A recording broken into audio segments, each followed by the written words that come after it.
Mabes Polri pun harus ada penyeimbangnya, karena bagaimanapun antara Mabes Polri dan Polda Metro Jaya kan merupakan satu kesatuan. Kita tidak mungkin tidak mempercayai semua penegak hukum karena kasus ini.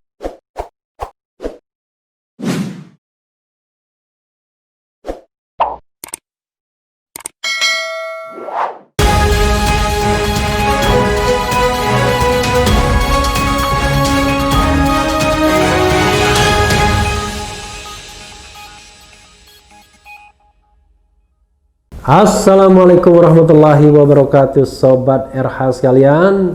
Jumpa lagi kita di channel yang keren ini, Keren Cadas. Kali ini ada kabar gembira ya, sebagaimana tuntutan banyak pihak agar dibentuk tim independen dalam membuat terang masalah FPI ini ya. Ada 6 laskar FPI yang tewas di jalan tol Jakarta Cikampek kilometer 50 yang konon karena akibat terjadi bentrokan tembak-menembak antara aparat dan laskar FPI pengawal Habib Rizik ini. Nah, ini berita yang baik ya, yaitu Polri persilakan Komnas HAM usut 6 pengikut HRS tewas ditembak. Selasa 8 Desember 2020 ya. Kita bacakan bagaimana dilansir oleh Detikcom ya. Jakarta. Polri mempersilahkan jika Komnas HAM RI ingin membentuk tim khusus untuk mendalami 6 orang pengikut Habib Rizik Syihab yang tewas ditembak saat bentrok dengan polisi di tol Jakarta Cikampek Japek. Polri menganggap hal tersebut sebagai sebuah bentuk pengawasan eksternal. Bagus banget, bagus. Saya kira ini yang kita harapkan ya. Ya, nggak apa-apa, itu bentuk pengawasan eksternal, kata Karo Penmas Divisi Humas Polri Brigjen Awi Setiono di Mabes Polri, Jalan Trunojoyo, Jakarta Selatan, Selasa 8 Desember. Awi menuturkan Polri siap membantu menyediakan data yang dibutuhkan Komnas HAM. Awi menyampaikan Polri juga akan bersikap transparan terkait 6 anggota Laskar FPI yang tewas ditembak. Mudah-mudahan itu yang kita harapkan ya, bersikap transparan, memberikan data yang sesungguhnya, akses kepada pihak-pihak yang terlibat dan lain sebagainya. Untuk apalah di dunia ini kita mencari jabatan misalnya. Kalaupun harus kehilangan jabatan karena membicarakan atau memperjuangkan kebenaran atau menyampaikan kebenaran, itu jauh lebih baik dan lebih terhormat ketimbang kita mempertahankan jabatan tetapi kita melindungi sebuah, katakanlah misalnya ya, sebuah kekejian, sebuah kekejaman, pelanggaran HAM dan lain sebagainya. Kalau memang itu unlawful killing. Tapi kalau lawful killing ya kita tidak boleh mengatakan itu jahat ya. Tapi yang jelas kita butuh tim eksternal itu.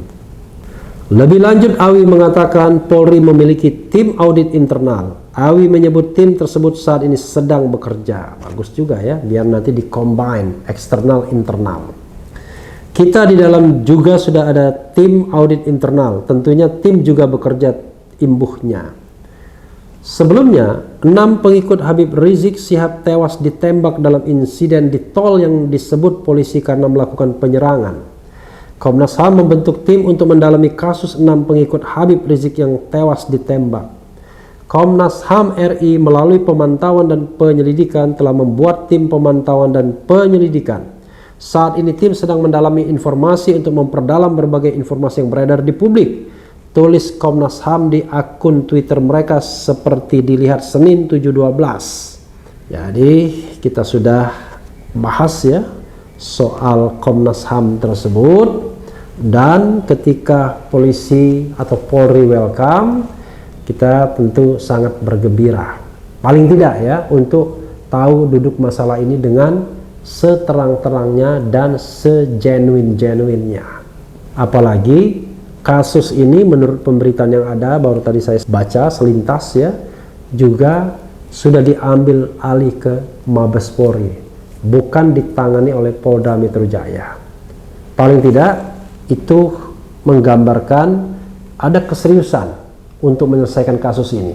Jadi Polda Metro Jaya sebagai pihak yang terlibat itu tidak lagi menyidiki kasus ini. Karena kalau menyidik kasus ini, ya seperti kata orang, nggak mungkin jeruk makan jeruk. Tapi Sobat Era sekalian, Mabes Polri pun harus ada penyeimbangnya. Karena bagaimanapun antara Mabes Polri dan Polda Metro Jaya kan merupakan satu kesatuan. Kita tidak mungkin tidak mempercayai semua penegak hukum karena kasus ini. Tetapi bagaimanapun jauh lebih baik kalau tim Mabes Polri yang sifatnya internal tersebut juga diimbangi dengan tim eksternal. Syukur-syukur ada tim independen pencari fakta yang dibentuk Presiden Jokowi sebagaimana sudah disinggung pada video-video terdahulunya. Dan juga ya kita apresiasi bahwa Propam juga sedang menangani masalah ini ya. Sebagaimana bisa dilihat berita di Detik News ini bahwa polisi juga ini dikatakan Polri persilakan Komnas HAM selidiki tewasnya pengikut Rizik ya, sudah kita bacakan tadi. Kemudian Propam bentuk tim pastikan transparan usut kasus pengikut HRS ditembak. Jadi ini hal-hal yang menurut saya menggembirakan ya. Jadi Sobat RH sekalian, kita terus mendorong dibuka sebenar-benarnya kasus ini tanpa harus berpikir siapa yang salah siapa yang benar, tapi ini adalah terkait nyawa manusia yang sudah hilang 6 orang. Mungkin dia seorang ayah, seorang suami, atau anak dari seorang ayah, anak dari seorang ibu, dan nyawa tidak bisa dikembalikan lagi kalau sudah hilang. Mudah-mudahan mereka semua diberikan tempat yang layak. Tapi bagaimanapun masalah ini harus clear untuk menjadi pembelajaran. Tidak hanya pembelajaran, kalau memang ada kesalahan protap, baik itu dimensinya etik maupun pidana, harus ditindaklanjuti.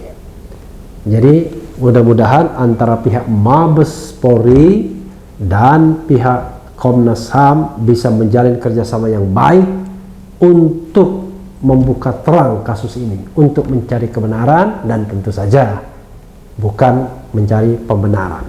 Kita percayakan kepada dua tim eksternal ini sambil berharap Presiden Jokowi juga tergerak untuk membentuk tim independen yang lebih kuat lagi gesture kekuasaannya. Ya, kita harus percaya bahwa Komnas HAM mampu melakukannya, walaupun kita tahu selama ini kadang-kadang tidak mudah juga mengakses institusi-institusi tertentu kalau tidak punya gesture kekuasaan. Saya banyak mengamati misalnya beberapa institusi yang kita sebut sebagai State Auxiliary Agency sering kesulitan untuk mengakses apa-apa yang diperlukan ketika melakukan pekerjaannya di sebuah institusi pemerintahan yang lebih powerful dari sisi dana, dari sisi personil, dari sisi wibawa dan lain sebagainya. Sementara State Auxiliary Agency ini adalah biasanya institusi baru yang pendanaannya tidak cukup kuat juga ya, yang orang-orangnya juga kadang-kadang berganti terus-menerus. Tapi kita harus hormati yang namanya division of labor, pembagian tugas di negara ini. Ini saatnya Komisi Nasional Hak Asasi Manusia unjuk gigi dan unjuk terang masalah ini. Itu saja Sobat Era sekalian. Yang penting tetap di channel ini, karena di channel ini Anda akan dirayu, ditipu, dibaperin, dicecar, diuber pula di jalur khusus. Karena channel ini adalah channel yang mengancam, memeras, dan membenci. Jangan lupa subscribe, like, comment, and share.